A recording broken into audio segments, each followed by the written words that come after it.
Well, the new smart utility meters are being installed on the side of millions of homes, but some homeowners claim it's making them sick. Energy companies say that smart meters are really the future, but more people are coming forward concerned about what they believe the devices are doing.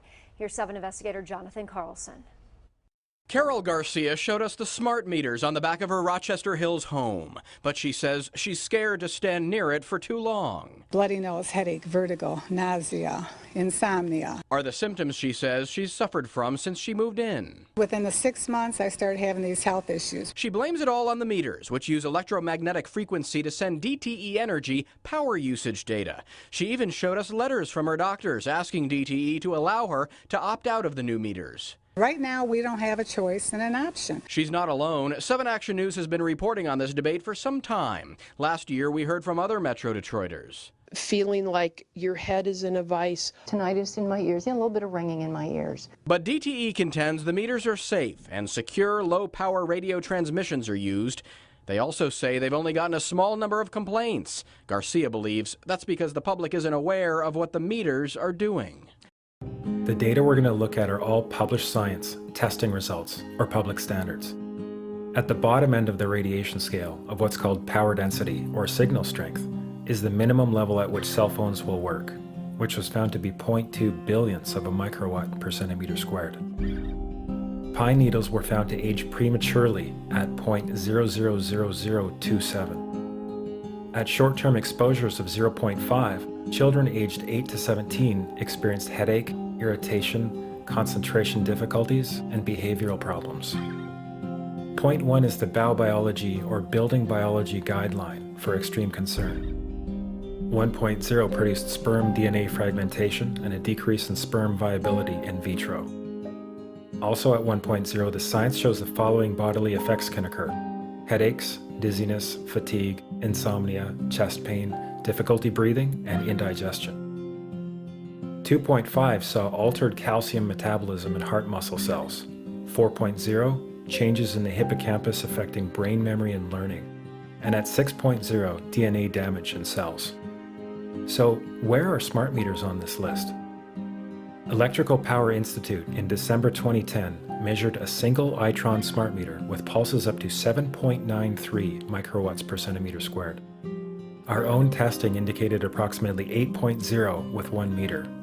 These tests are at a close distance, approximately 1 foot away from the meter, but an infant's crib could be just as close on the other side of the wall where the meter or bank of meters are installed. Even though there are all these known health effects at levels far lower, Switzerland, Liechtenstein, and Luxembourg see fit to set the standard at 9.5. And China, Poland, and Russia, 10.0.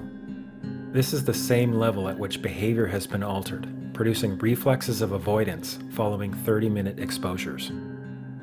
A room of 12 smart meters, very common and even a conservative number in an apartment building, tested at 19.8 microwatts per centimeter squared.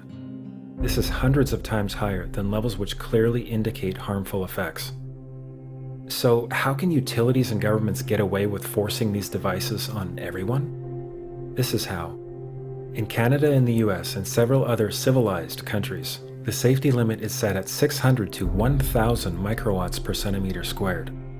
This so-called safety limit is literally tens of thousands of times higher than levels which are known to damage health, according to peer-reviewed published science. I want to do a quick demonstration here. We're going to measure the smart meter here before and after application of the smart meter cover. I'm using a TES92 electrosmog meter, which you can purchase on Amazon. You can see it just ticked up there, so the smart meter just pulsed. We're going to do a couple different measurements. We're going to measure continuously like this. This meter pulses every 10 or 15 seconds, so we'll see that. Whoop, there it pulsed again.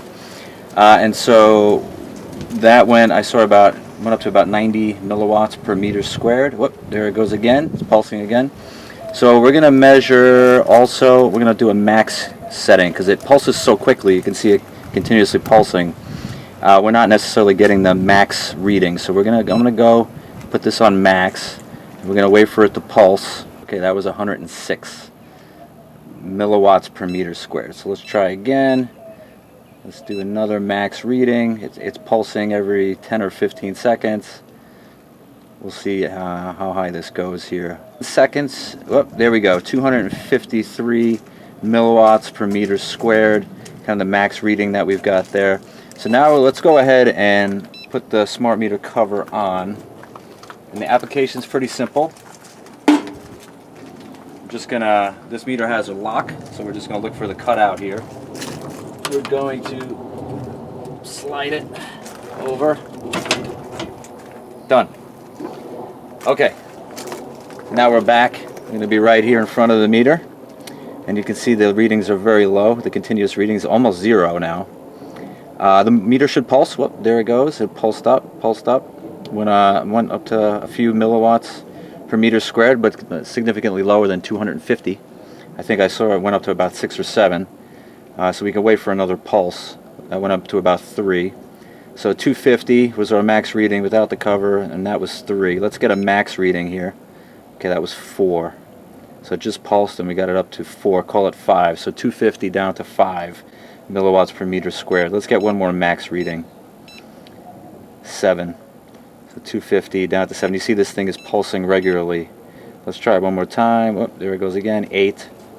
So 250 down to 8, I think is about a 98% reduction. There's 5 that time. So you can see, without the cover, 250 milliwatts per meter squared. With the cover, between 5 to 8 milliwatts per meter squared. Oh, there we went up to 9. So let's call it 10. So 250 to 10. We could do the math on what the reduction is there.